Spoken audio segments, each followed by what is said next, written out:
Welcome back. We're going to be learning more of these relational operators. So now that we've added conditional statements to our toolkit for building the control flow, let's also explore more ways to uh, create Boolean expressions. So far, we only know two relational operators, the equals and the not equals, but there is a ton, well, four of them. So this is greater than or equal to, less than or equal to. So it's the same thing in math. Like if you've taken like, I think they teach it in third grade or fourth grade. But if you have taken those, you probably know the greater than, less than, and then the greater than or equal to is just an equal sign added onto it. And same goes for less than. Now let's say we're running a movie streaming platform and we want to write a program that checks if our users are over 14 or 13 when showing them a PG-13 movie.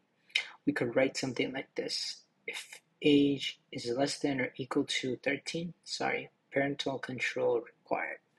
This function will take the user's age, compare it to the number 13. If age is less than or equal to 13, it'll print out a message. So let's try some more.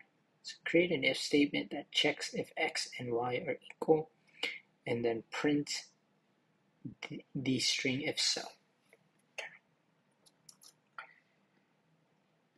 So we'll check if x equals y, and then print this.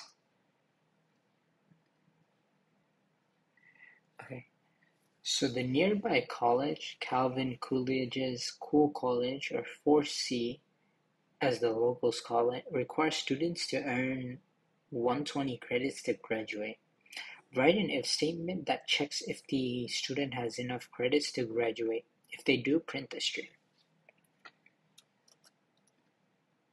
So we'll do this. So if credits is greater than or equal to 120, print this. You have enough credits to graduate because it equals 120, right? So that's basically it. It's very straightforward, very simple to follow. And all we're just learning is just these four just added on to our whole toolkit here. It's gonna of course get tougher from here, but yeah, that was relational operators, or a complete set of them, and that's gonna end it right here. And I want to let you know, if you're looking for an internship or job, check out the top link in the description, completely for free. And yeah, I hope you guys enjoyed, and I'll see you in the next one.